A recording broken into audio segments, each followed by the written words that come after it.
On this month's Ninja Tune podcast, Sampa the Great sits down with Nati Kasambala, journalist and author for Galdem. They discuss everything from the importance of femininity, being proud of where you come from, and what's next for Sampa. The Return, Sampa's new LP, is out now on Ninja Tune. If you enjoyed this episode, don't forget to rate and subscribe to the show wherever you get your podcasts. Flow, oh my gosh, where man go, oh my gosh, if a man see it, oh my gosh, yet you never know what you got till it. Flow, oh my gosh, where man go, oh my gosh, if a man see it, oh my gosh, yet you never know what you got till it.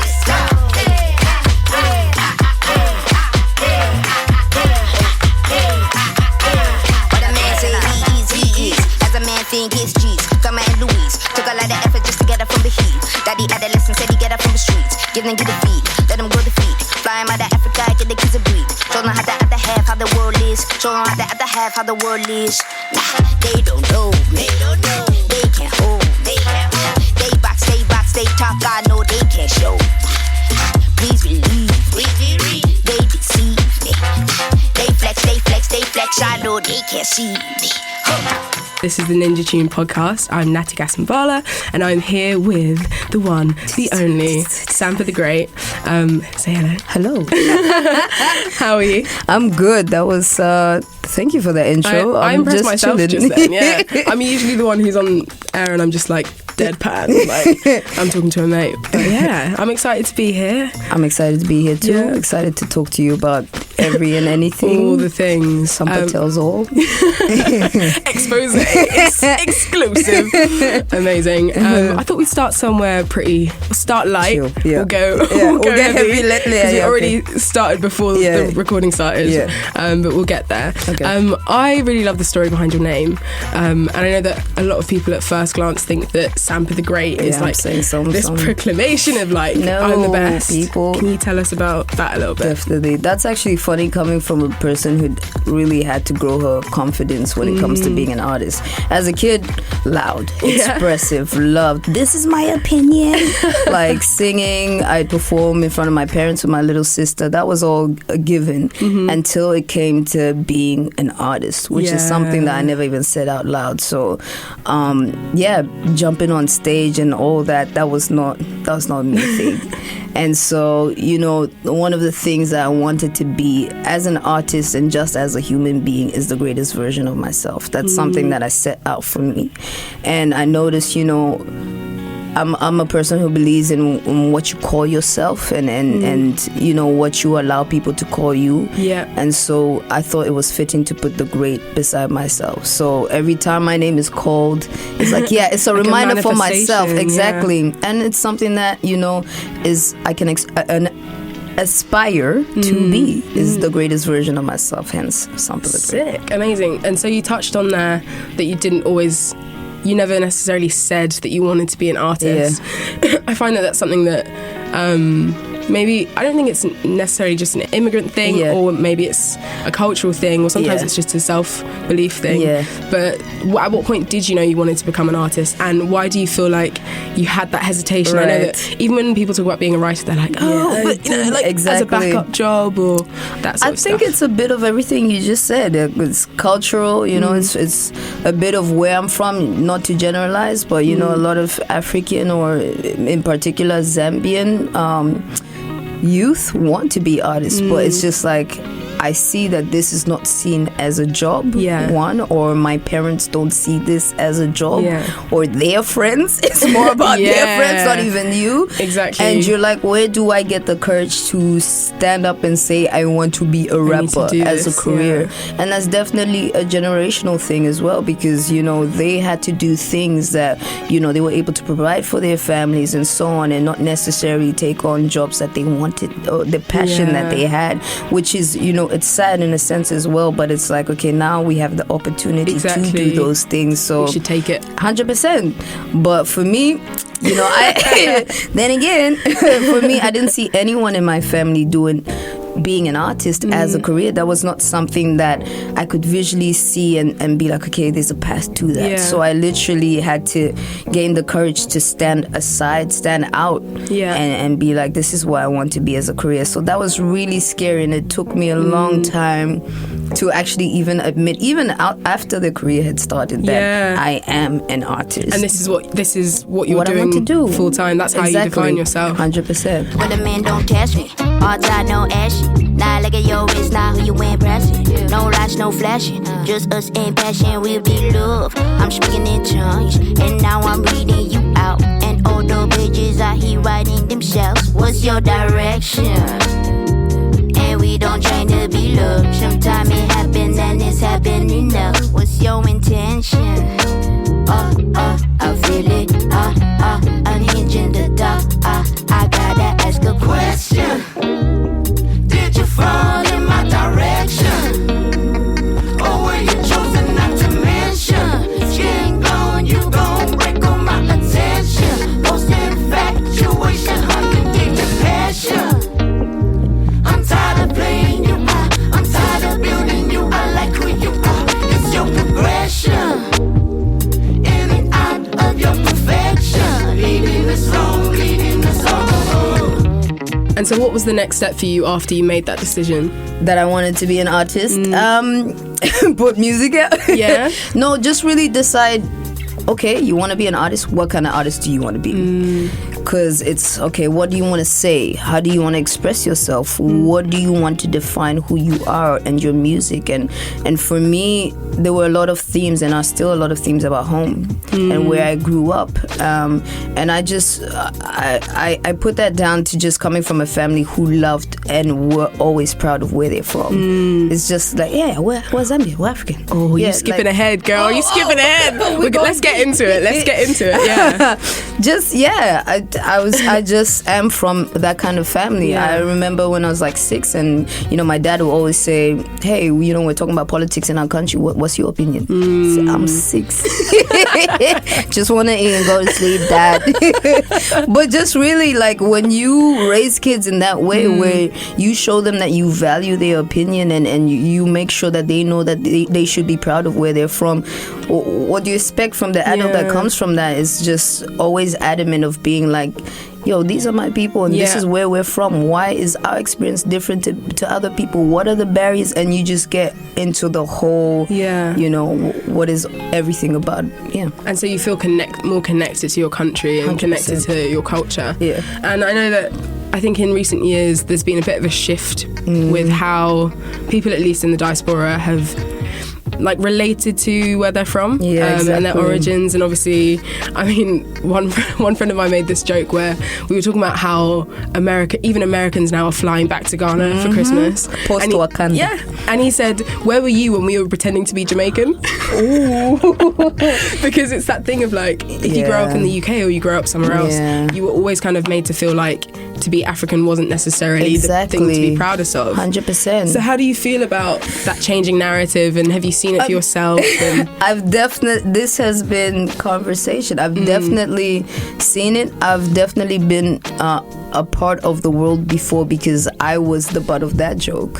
So I was in the States before, and I'd remember people who look like me telling me to go back to Africa. So that's why we joke around and say pre and post Wakanda, because in that those were hard times. Them was hard times. It was not, and not only for the people in the diaspora, but for Africans ourselves. You internalize being the butt of every joke, or you internalize people thinking where you're from is not cool, not developed, or what have you. And then you're like, okay, so what is cool? Oh, okay, Western or American. And then you idolize that and emulate and lose your own culture. And so those days was not the best days for us. But you see the change.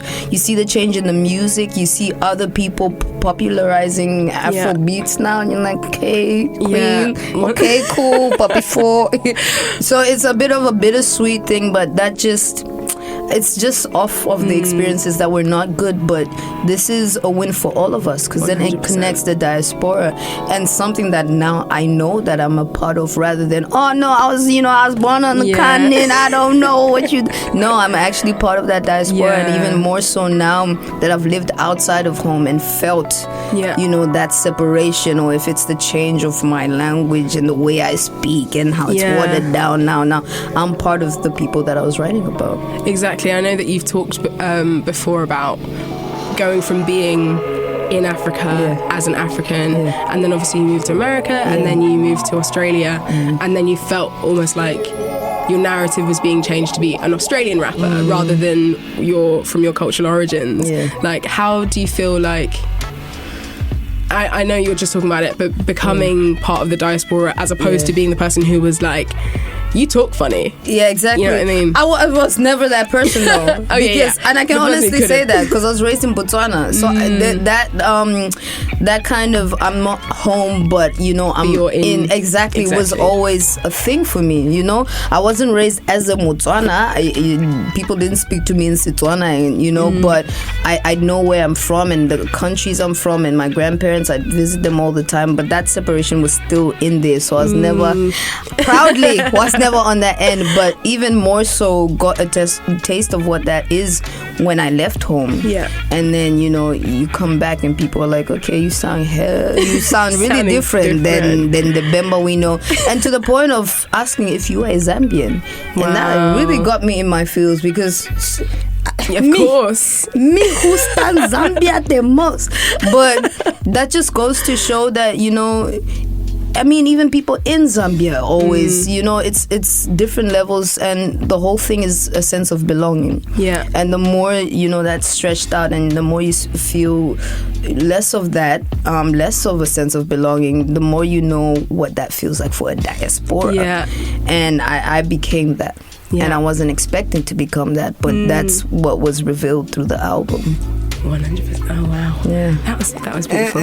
Yeah, I know. I definitely relate a lot to that. I'm from Malawi and I was born there, but I moved here when I was 3 months old. Right. So like, to the untrained ear, I'm a British citizen. I resisted getting that passport until I was 19. Then I was like, I can't deal with the immigration keys. So let me see the benefits of this thing. I may as well just embrace it. So when you go home, there's that thing of like, where are you from? Exactly. Here? Yeah, exactly. But you don't speak the language. Yeah. Broken, bruised and battered, wandering this world aimlessly as the house nigga of this country, as the house nigga of this country. I better find myself before I breed myself hate into this world.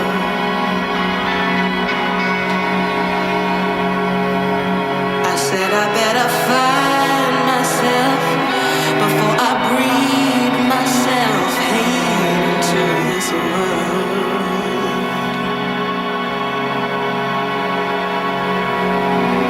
I'm not here to plead or ask for your sympathy.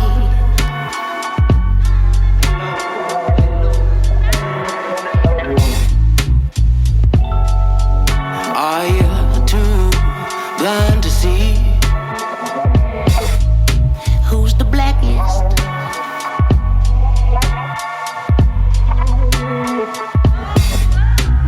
Is medicine your so benefit that you develop it devout menacing? You wave your arms in victory, the cost of your opportunity. I don't want them. You're so clean and brown, you're so clean and brown. In relation to your art and the music that you make and the really strong, like, rich cultural references within it, did you ever feel like the weight of having to represent when you are in that external world that's like the Western Hemisphere and all of that? I think I only felt it as soon as the identity was starting to be taken away from or rewritten for me. Before it was funny. My brain would actually separate the two. It's like, okay, there's hip hop, it's American culture, and then there's my own things when I do my own things, and it's just like, but it's all coming from the same person. So why can't it be in the same avenue? And merge. Exactly. And for some weird reason, that didn't click until I had to actually fight for the identity, and it was like, oh. maybe I didn't tell you my full story. So now that you're rewriting it, maybe it's time for me to actually be like, this is my full story. Amazing. And don't think just because I'm doing a genre that's from somewhere else that I'm still not who I am. Yeah. And then just came the fight.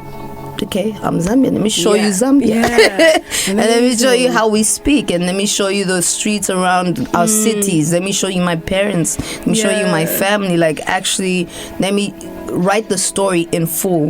And if you want to edit and chop that out, that's your business. That's your choice. But my first era was not even telling the full story for myself. And then that's what I did.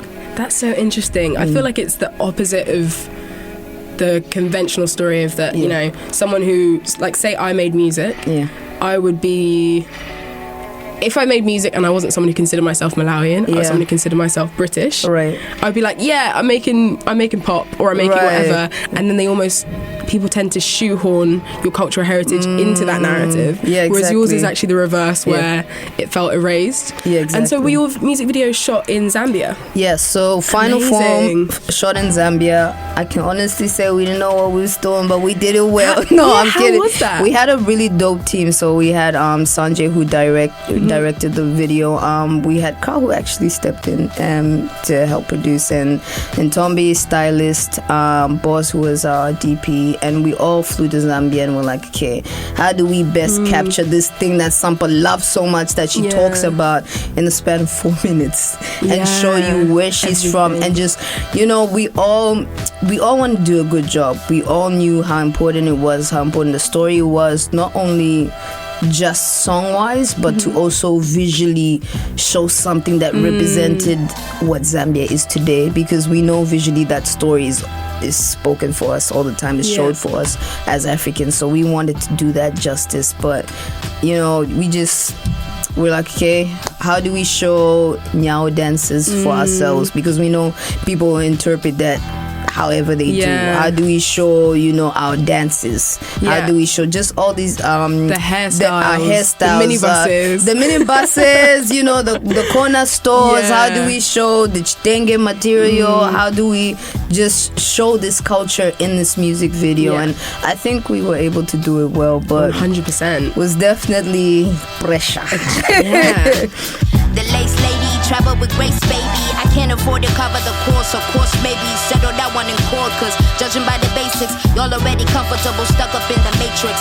Shit is basic, past credentials, but understand your favorite rapper, peep my gold potential. I'm not ashamed, been past it, trying to fit a circle cause I don't know how to act shit. Half of y'all was steady, insecure, don't try to backflip, just because the seasoning and flow's already active. Only 4 years, fantastic, young veteran, new classic. Nah, knock the walls off, fuck the whole key, we gon' hinge the whole door off. I'm still AD, never forget it. It's life after death, roll the credits. Say my feelings for you still exist. Credit my maker, take a trip to see Jamaica. Molly spirit with the vapor, back to Zion, that's in nature. Africa, the new America, I hope I earn this permanent. And this I put my pen in it, got my land and my permit with it. Bone on my bone, flesh off my flesh. Witness in me, you can't make me feel less. Let's hold, I'm not impressed. Best smoke, got my afro like an empress. Great state I'm in all states I'm in. I might find a form in my melanin. Great state I'm in all states I'm in. I might find a form in my melanin. Great state I'm in all states I'm in. I might find a form in my melanin. Great state I'm in all states I'm in. I might find a form in my melanin. I'm even just thinking about the logistical challenges I'm imagining. Like, when I go home, I think about the beauty that you see in things that you might not necessarily see if you live there all the time. And then I think about how my infrastructures wouldn't necessarily allow me to capture it in the ways that it was captured. We had help, you know, in Tombi's uncle who does live in Lusaka in Zambia was able to navigate and show us where, you know, you needed that help from someone at home, but you know, I'm glad we were able to do that. And we also shot a bit in Botswana, just a little bit, and my parents were in it. And then South Africa, obviously, Soweto, we shot that too. So that was nice to capture all these different places. South Africa being a place that I also visit. I just like the whole Southern Africa region is what I read. That's 100%. I think that there is a real movement right now within the West African exactly part of our continent, and it's really exciting to see that that's starting to happen, and there's so much visibility for Southern African artists, and we almost need to like band together because 100%. some of our countries are small. We're still growing in our infrastructures, people, and you tend to forget that there are all these different parts that also offer music, because you're focused on the one that is getting there, and that shouldn't be the case. It should be Africa as a whole and all the different countries that come from that. Come on, man. Amazing. And so with this album, I know that a lot of artists live with their music for such a long time and they work on it for ages, and it gets to a point where when the world actually gets to enjoy it, they're almost in a completely different mental space to the stuff they then have to talk about. How are you feeling about the record? We're not tired. It was a bit of both. I mean, it took me a long time to even get into the mind, headspace of being like, okay, we're about to do an album. Just all the pressures that came. Okay, debut album, what am I gonna say, how I'm gonna... But once that was locked in and I was like, okay, this is what I'm expressing, it came through really seamlessly. Okay, this is the album. Took a few weeks. Okay, we're about to release this in the world. Are we sure we want to say this, that? Okay, cool. And release. But I had heard the songs before everybody else, and like constantly listen to them. You get tired of them. You're like, okay, how long have you been writing the album for? Some songs were a year and a half. Some songs were there already, which is cool. That's not a long time. At all, others were literally just a few months before the album's like, okay, record it, let that go. Those are the songs I'm still listening to. That I'm not tired of. But so far it's still fresh, and there's some subconscious meanings that I'm just getting into as well. 19 songs is a lot. Yes, it is. It's a lot. That's why the next project's not coming out. We're cutting in half.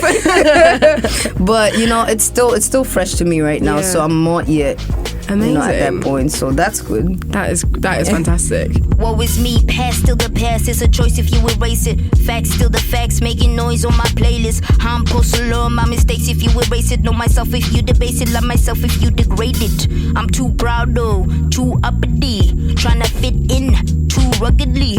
Speaking loud noise to disturb the pace. We don't want no pace. 8 straight years, hip-hop didn't look like me. Now it's all changed, don't upload for no empathy. Smiling all around, I won't stop until I look and see a black run festival owned by some melanin. Ahead of men, age and mentality. Phase your normality, rage abnormality. Freedom totality, straight black alphabet. When it came to the process of everything around the project, i.e. the name and the concept, and even when it's so much as the visuals, although I feel like that came more naturally because of what you were saying. How do you relate to that stuff? Do you enjoy that? I know some people are like, it's as important, and some are like, I just don't even want to deal with it. No, it is because it's a full story. And the return, the song was actually, I think that was before the title of the album. So the things we should be writing down, but I think that may have been before. But the concept itself, once I knew that this was me telling the full story, I knew I was returning home physically, I knew I was going to have my first show. Once those concepts came, once we had those written down, it was like, okay, this is the overall arching theme of what this is about. But I enjoy every aspect. Like that's for me, that's making an album. Fun, it's a whole story. And it gets to also go into the visual, like every aspect of it. To me, it's like, okay, and then you release it and like, this is the full story with the visuals involved. That to me is like, okay, I'm doing my job as an artist. I'm creating a story and a world for you. So I enjoy all that. Is everything after?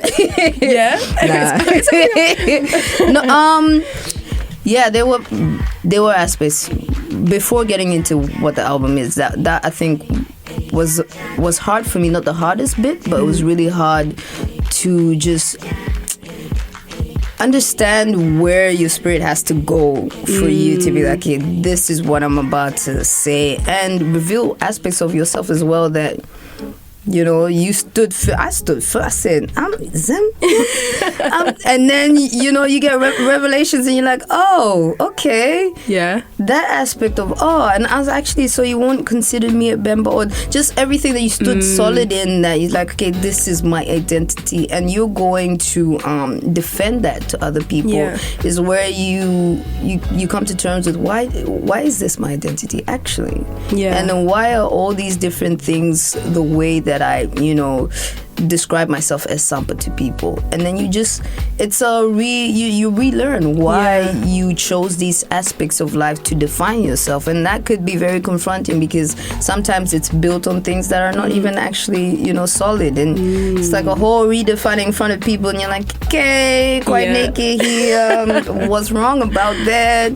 And because it's in quite a public space, isn't it? In a way, it's like when I think about that voice note that's on the album, and that constant conflict of having to rediscover yourself in order to be the artist you want to be. Exactly. But that's quite an introspective process, and then you have to translate it into something that is external. I've always been an artist who would say things and then think about them later after I release them. This is my honest truth release, and then be like, it's only till recently that I'm forced to be like, okay, maybe I don't want to tell you that bit of my story, but it's the part of the way I make music. I have to have that vulnerability, and I have to be honest with myself for there to be any anything else on the other side of the music to be honest and pure. So it's just about how much exactly. So that's the current struggle, I guess, because I'm going to another phase of my life where love and all that is and that's, why did I say that? Because that's definitely not something I want to share. Exactly. We'll leave it there. But it's just that how much of your truth are you willing to share, and what is part of the story, and what is just something you need to learn personally for yourself, and keep it off the record. Life after death, I used to read it in the Bible. Right after blessed, the kingdom offered my revival. Tried to impress a picture perfect as recital. Even on my theater majors at the way that I do. Buried the dead, my heart's been stuck up in my feelings. How you going back to love after all the healing? Tryna relax, I know I buried my anxiety there, and death is asking how I'm dealing with that. I wipe up my tears, I watch out my window pane. Articulating losses of cause I can't feel. Imagine feeling holes in your heart you can't heal. I'm losing a love, I pull out my walls again. And even in the end, if I end with a heart, and I will, I'm walking with the courage to love, and I feel. And so talk to me about that physical returning home. Because I'm usually home every year or what have you, and it's been 5-6 years being based in Australia, but it hasn't been a total separation from home. Returning home physically to my parents and everything, that was as usual, but it was the show that was different. So we had a show in Lusaka, and my cousins showed up, and they were front row, and it's like, I'm actually doing this. Yeah. Right? Do they bump your music already? They do. They send screenshots. Oh, I saw your video. It was on Trace Africa. I saw that, which is really nice to you finally, it's something you kept to yourself, and you're like, okay, let me actually try and strive to see if this is worth it. A lot of my family members don't even think this is a job or whatever, and you actually achieve it, and people are proud of you, and they come to your shows and supporting. It makes it real. Yeah. And so just to see them in the front there and rapping lyrics and singing Black Girl Magic and all that, it's just like, this is real. Like, it's nothing before that. All the shows, that was dope, and that was Kendrick support. Yes, nice.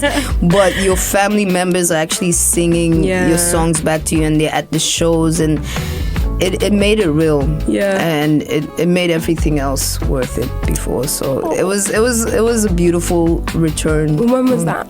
When was that? Last year, early last year, we had our first shows.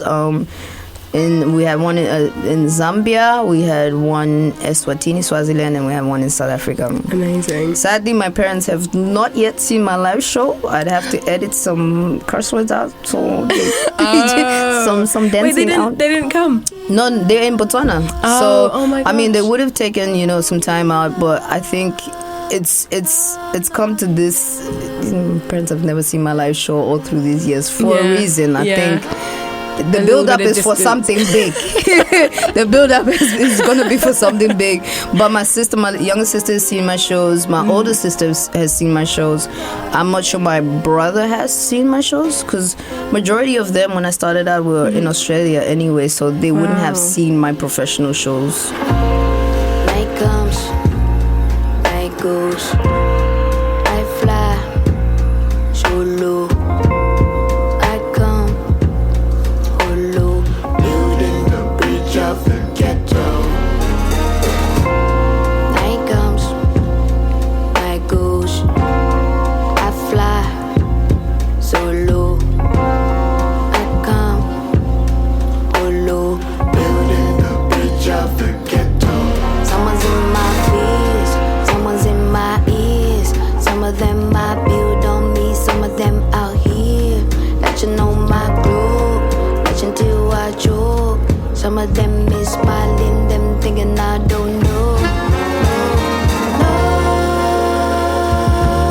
don't give up, don't give up, don't love me, baby.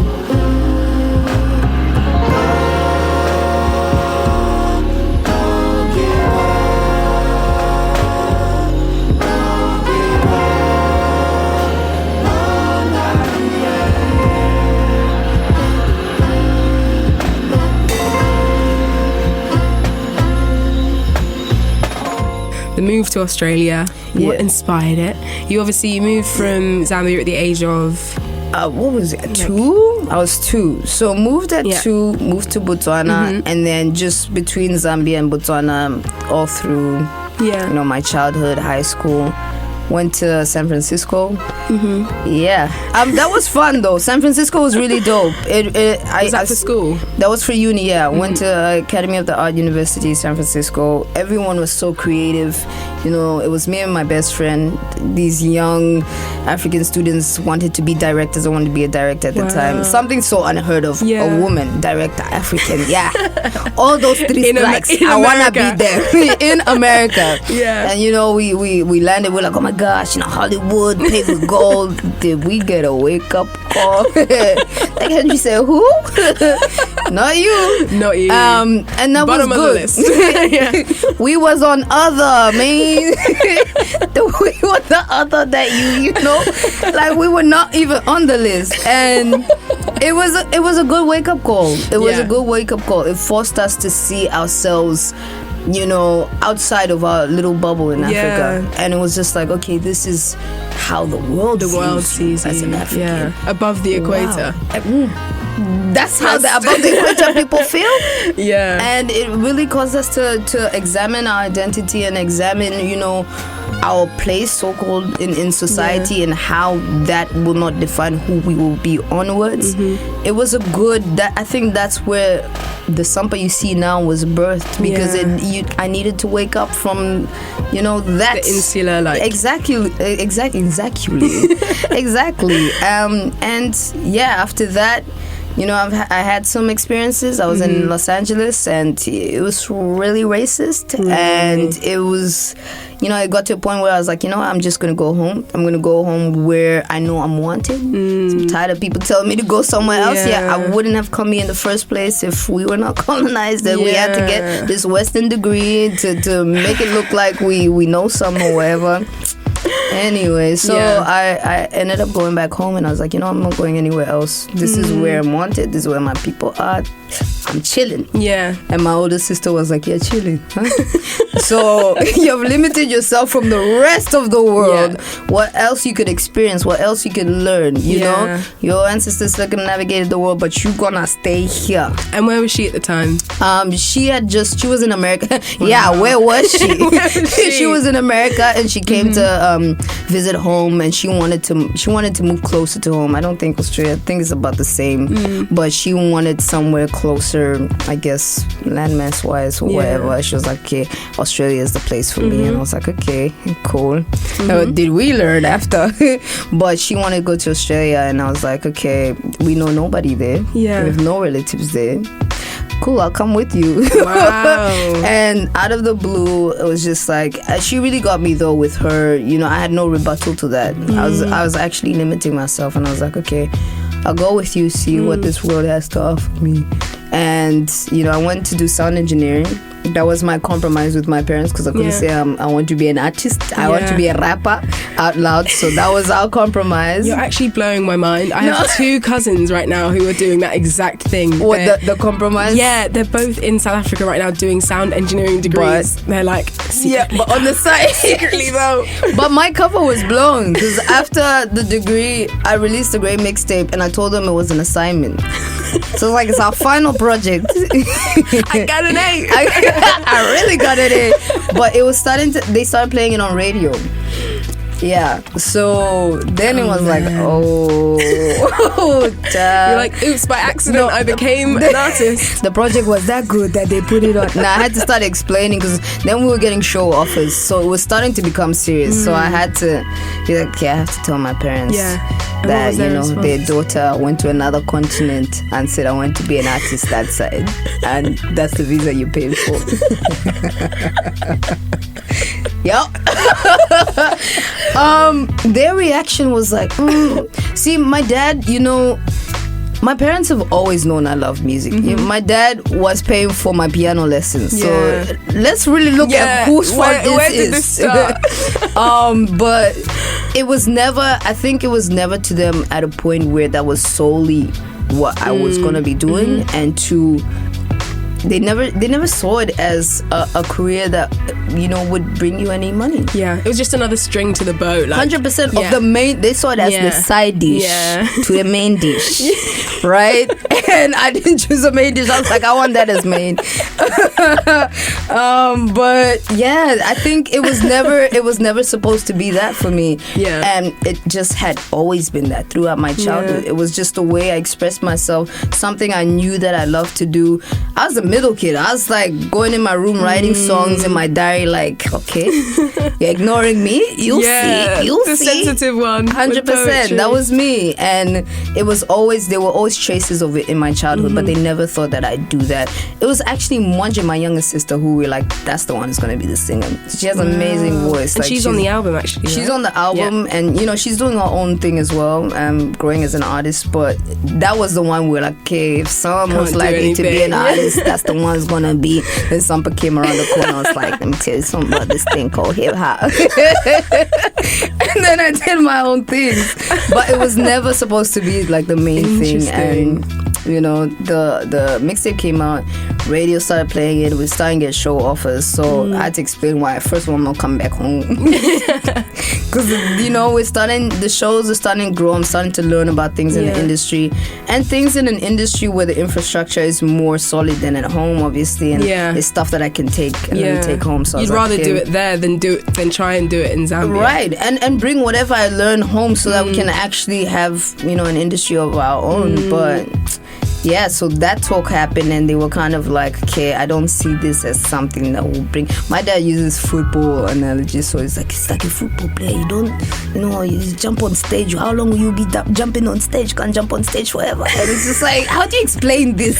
A whole industry to your parents? And it was just something that they were not a part of. I actually even just stopped talking about it altogether with them, and you know, it was just like on the side, I'm doing engineering stuff, don't worry, but I'm actually doing shows or whatever. So it took a while for us to be like, okay, she's actually an artist, and this is how she's gonna make her money, and this is what we should tell our friends. This is what what's the story? What's the PR? This is she's no. At first it was nobody was saying nothing. She's in Australia. She's sound engineering. You know how it is, like trying to get a message. Nope, I'm on stage, bro. Kendrick, bro. But it's only now reached a point where they're like, okay, which is fair enough. I think I I'm grateful that happened because it forced me to believe in myself even more so, because it was like, there's no one else here. Yeah. You know, the people who I'd take that to or that to and ask, they are not in this world. Yeah. It's you alone, and you have to make these decisions for yourself, and you have to be solid that this is what you want to do. And I'm grateful that I had that lesson early, because a lot of people learn that later on in their career. Yeah. So that's the positive that came out from it. But now, you know, they stand, they're like, okay, where are we going next? Now Take me on tour manager. Exactly. Mom, I got your outfits. You know? So it's beautiful, but it took a minute to get there. Yeah. Malcolm X on the best list if you ain't free. Please don't let my chains hold all of this weight of me. We said we made it to the fire and the healing and the freedom. I hope you see the many miles that we've done. Remember when we released the spirit of the ego and just let go? The many mountains climbed, I heard the echo. I thought I'd never make it through the pain, and the surface might in vain. Remember when we never thought we'd never get through? Yeah. And we worry about peace, yeah. My seed say peace, my religion. And we still want freedom, and we still aren't free. My soul know I made it through the fire. I thought I'd never heal when climbing higher. Yeah. And I'll break through freedom, and I'll break through. And all the things before the fall. And all without will lost it all. And all the things before the fall. And all without will lost it all.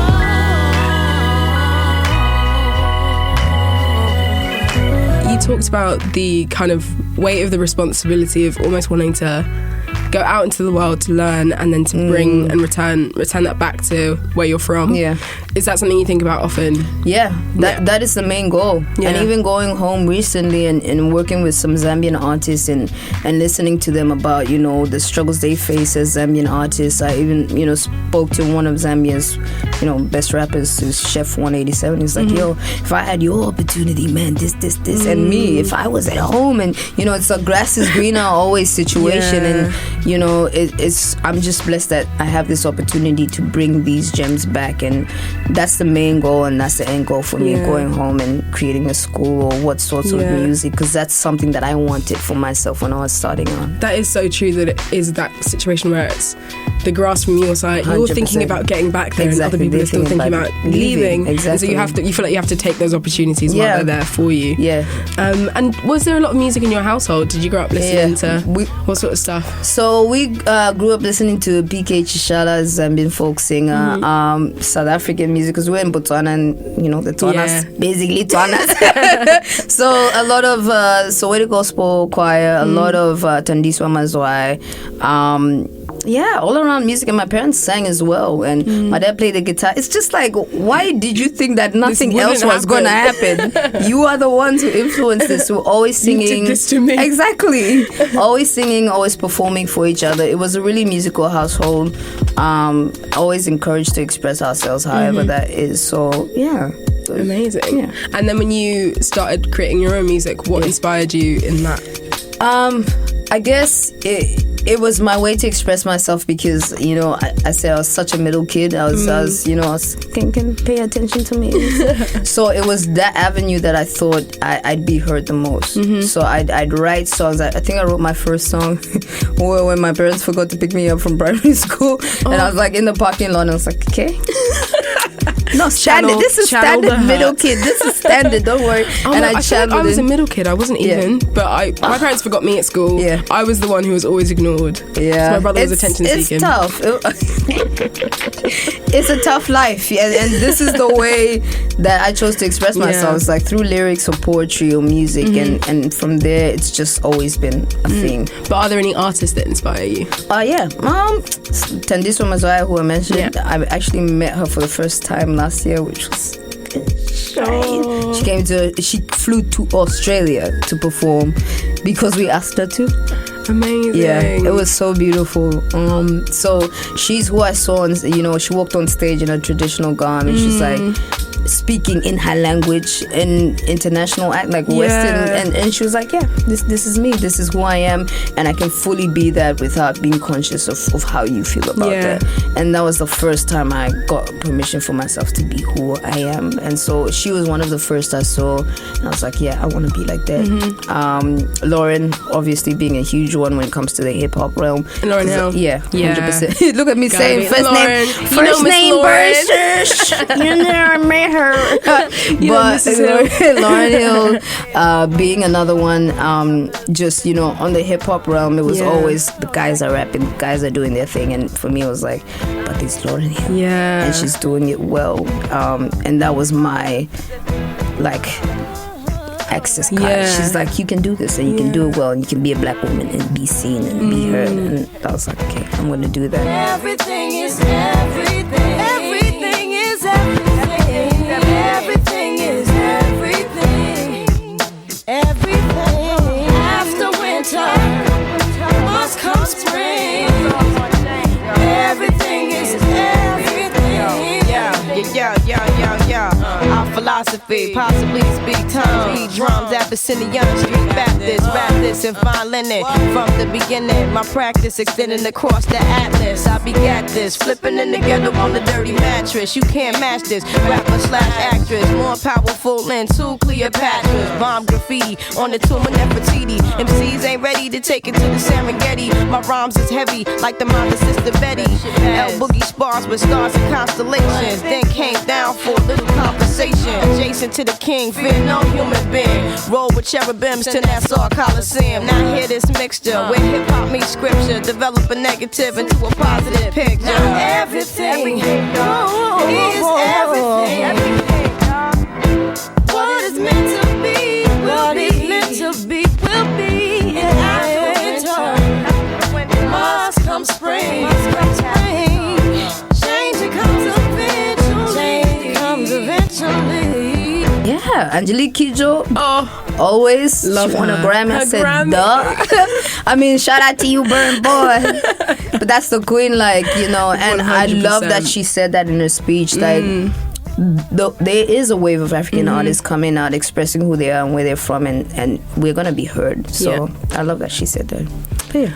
On the idea of being a black woman or a woman in the industry, you talk a lot about femininity and like the feminine energy in your music. What does that mean to you? Like, what does your femininity mean to you? And why is it so central to your work? I think for a long time, you know, I saw the mistreatment of women and how femininity and being a woman, especially in my culture, was seen as a weakness. And I think for a long time as a young girl, I internalized that sort of energy. Oh, so we're in church. I internalized that sort of, and you know, I saw the masculine energy as the one, and not masculine energy as in masculinity, but the energy itself is, you know, you being, you know, this is what. Strong-headed. Let's say that. You know, being straight to the point about things, or you know, this and that and the third. I took that energy and I was like, yeah, this is the energy that's going to get me hurt, and this is the energy, and took the other as a weakness. And it's coming to fully realize that in my womanhood that is actually not the case. That is the energy that balances all energies and the root of the birth of the earth, like if we're going to take it to poetry.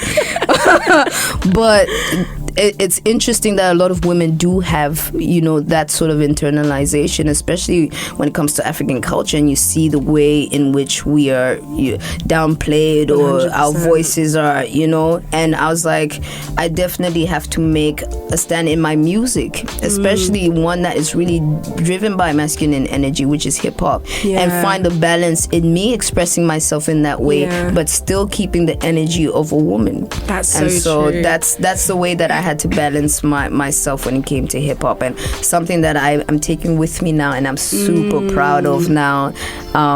Yeah. 'Cause you make me feel brand new. I sing this song for you. You make me feel brand new. It's all because of you. You make me feel brand new. song for you, you. You make me feel brand new. It's all because of you. When it comes to the idea of home now, thinking about it from a more global perspective, like, do you feel more placeless? Do you feel more secure in your home? Is your home yourself? Is there such thing as a home? Yeah. It's broadened my definition of home. It's still, to me, not physically a place. It is what comes with that place. Yeah. So the memories that come with that place, the people that come with that place, the feeling that comes with that place, which is Zambia and Botswana, those are the places where I felt most at home. It's now more so a feeling than a physical place. Yeah. But it's, girl, it still stands. Zambia, but it's broadened that. And what it could be. You know, there are points in time where home has had to be my body, myself, because I'd moved so much and that sense of home was ripped away from me. I feel so homesick that I'd had to create that for myself in order to feel whole and bring those elements of home in order to feel whole. So it just broadened the sense of what home is, and also maybe start a topic. Start people talking about what home is to them and why do we define home this way, and are we on people's home? That's an Australian topic for me, because First Nations home is where we are building our careers, building our lives. That's where I was going to go. Like, does Australia, you're based in Melbourne now, does Australia feel like a home to you? It feels like, it feels like a place that I had to visit to find another aspect of myself. However you define that. There's an aspect of Sampa that I've found there that has really, it's grown me. And I love that growth that came from that. To describe it as a home, though, not yet. We are still, like I said, subconsciously we're still going through this album. But they are people who have become a second family to me in Melbourne, and definitely a place where my career started. But to attach that as a home to me still doesn't feel like something that is a reality, especially since the home that it is to people, that's not rectified, so I can't connect that to myself yet. Interesting, because I was thinking about the fact that we obviously use the term like I grew up somewhere or I was raised somewhere, and we talk about that in relation to childhood, whereas in a way, I feel like the places that you grow up are the places that you become an adult and become who you want to be. So in a way, like, we're all still finding where we actually are as a home. Interesting. I guess I found my fortune. I didn't need home to feel important, but I need a feeling of peace. I'm not broken, searching by sides for leaning up to the ether. Wonder if ancestors believing nothing but my DNA is searching for what's inside of me. Physically displaced, the spiritually erased. I see the space. This is a war about face. Physically searching us, spiritual exodus. Kidnapped, I'm in space. Papa don't recognize voice, don't know my face. Pace. This is a war about face. Physically synthesized, spiritual exodus. I am when I want the calabash. The calabash, the calabash. I am when I want the calabash. The calabash, the calabash.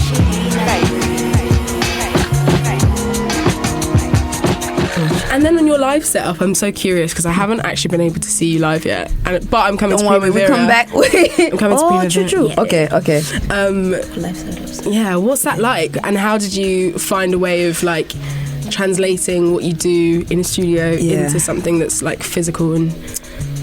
So the live setup has really grown. It's gone from a DJ set to myself. Listen, to and nothing wrong with that. No, absolutely to not. like a whole village on stage, which we actually should trim down a little bit. But as it stands, we have horns, we have keys, we have amazing. BVs, drummer, guitar, bass, sometimes dances. Do you do choreo? You know, so what happened was, see what happened look in Brooklyn, I actually did do some choreo in our show. Was that Afro pop? That was what's that? Nice, Sampa. Oh, sorry. No. We had a show in Brooklyn. It had a name. At a venue. Anyway. Totally just spaced on the name. But we did do our own choreo, and we had some of our own shows actually in the States before this tour. Yeah. And I did do some of my own choreo because, you know, we're talking about bringing aspects of yourself, and the African aspect is to dance to traditional music, and I want to bring that in my life set as well. But Music Hall of Williamsburg? Yeah. Wait, no. That's what's about to happen. Yeah, so Brick Festival. Brick Festival. Yeah, with Burna Boy actually. Yeah, that was nice. Yeah. You can't forget that. But did my own choreo to that. That was so dope. So far, no, like I let the dancers do their thing as I concentrate on my own thing. But it's definitely an aspect I want to add to that. And is there ever a difference in crowds? Like, how does it feel performing to different crowds around the world? It's beautiful because you get to see how music has reached people from halfway around the world. Like, to see people singing back your songs in like Germany or whatever, it's just like, wow, like you're connected to this. And then there are moments where, you know, we sing Black Power and and it's just you and let's do that. But it's like I think I can't get over the fact that the music has reached so many people, and just to have that sung back to you and to see how the music has touched people's lives is something that like I can't take for granted myself. And it's just so beautiful that I can't even believe it's happening. And it's no tears, but amazing. Send me go for eons. How slow can you go? You see she be on. I'm shaking all up in her kitchen, cooking up the new wave, biting my fruition. Not kidding, half of your kids steady. Chocolate on your box screen, seasoning intended. Not fine, I'm already shining, dripping in position. Tell me who is better, who is better. Sammy, all up on your Grammy, looking for my circle so they find a way to add me. Small family, they can't even stand me. Blood street dripping, say we sipping golden family. Truly, how you try to do me? Screw me to the industry and now you tryna do me. Not tripping, looking how I'm living. In the pieces stripping, tell me who is better, who is better. I feel no pressure, shinier than most. I feel no pressure, diamond in the rough. I feel no pressure, shinier than most. I feel no pressure. I think that one of the most amazing things about your music is that it's so expansive, and obviously we're talking about the 19 tracks, and through that there's so many sounds, so many like different kinds of messages, and you're doing so many different things with your voice and with the production and all that jazz. How do you feel about labels in a world that seems to be defining things and putting things in boundaries? Like, do you ever get frustrated with people being like, what genre is it? Right, okay. Shouldn't you just do the one thing? Like, does that ever do you ever encounter that? Oh, that's the most irritating bit of being an artist. I guess it's a way for people to try and familiarize themselves with what music they listen to, what artists, but it's been such oh my god, it's such a barrier to me in how I express myself if I was to put a label on my music.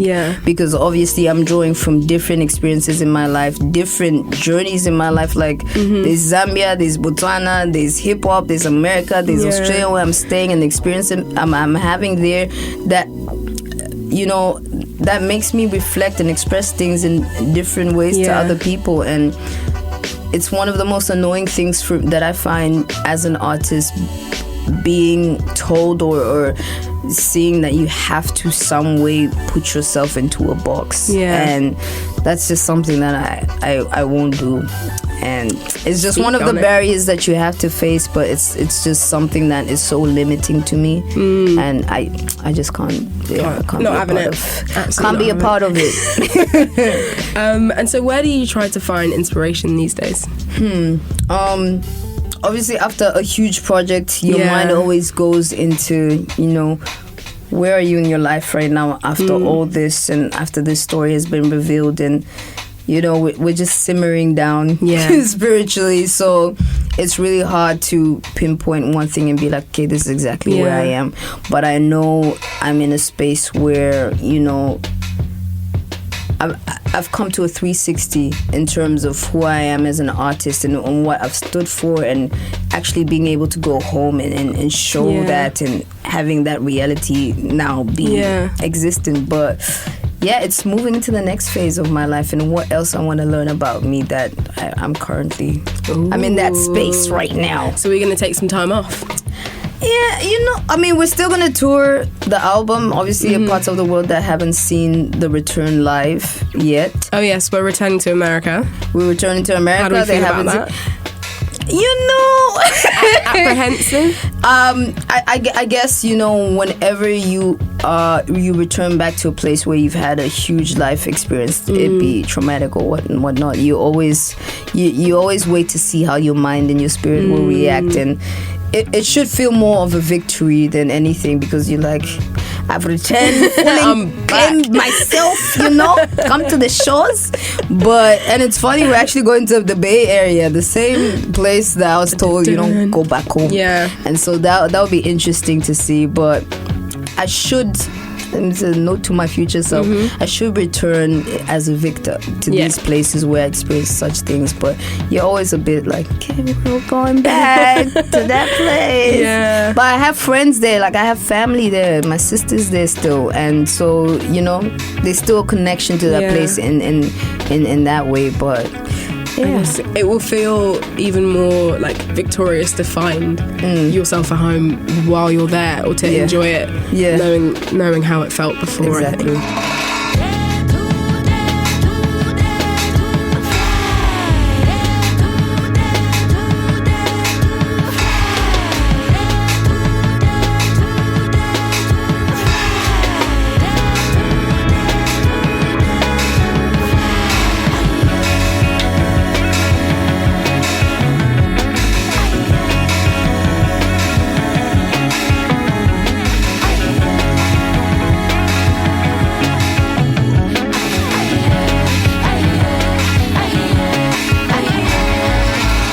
I know we talked a lot about the diaspora and all of that and homes, but I was reading something that you said in an interview where you were talking about how even regardless of our experiences towards African Americans, and they have their own complex relationship with their history, Africa should always remain an unconditional home for the diaspora or the displaced. I don't think I say unconditional. Those are my words. But somewhere that's open. Yeah.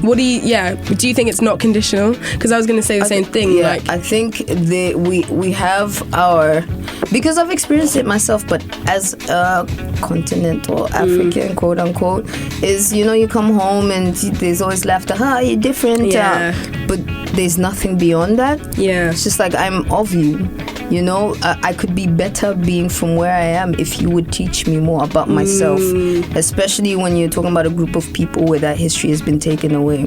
Okay, maybe there wouldn't be so much space and this is not at all to Africans, because we have suffered as well. Yeah. But just being like, here's a person from the diaspora who's come home and is willing to learn more about themselves, and are we willing to teach you and teach you a language, teach you about yourself, and give that acceptance, which a lot of Africans are. But I just think that was just a note to be like, that should be our stance though with this whole thing, is the diaspora will not come together. We're not band together without Africans. That's the glue, because that's our connection. I dance to Afrobeat because the connection is what? To Africa. I eat this sadza from. That's our connection. If our glue to us feels like they reject us because we're different, then that will cause a lot of problems. And it's a loss almost, right? Yeah, 100%. We're not going to be able to preserve our culture in the way that we would like to if it becomes a thing of like flight and then 100%. Stay there. Yeah. You know? Yeah. Interesting. We shouldn't shun.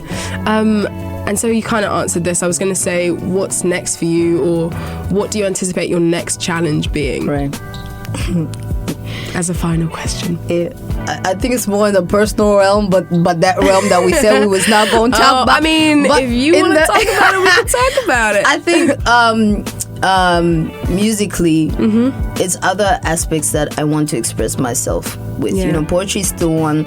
You know, I could take a singing lesson or two. You know, no, don't be silly. No, I could, because I really love. You know, I wrote my first song before I wrote my first rap, and that's something that's not said a lot, because you know I'm a songwriter at heart. Yeah. I'll write knowing who I want to sing and who, you know. But that would be another avenue that I'd like to express myself in. Poetry is another one. I'm into the visual world, so maybe that will lead to movies. Just seeing what other avenues I can grow in and express myself through besides, you know, just amazing. And I have one more question. Who would be your dream collaborator? Lauryn Hill. Even as she is today. Listen, you know, shouldn't talk about my mother that way. I love Lauryn Hill. Lauryn Hill. Lauryn Hill now or Lauryn Hill then?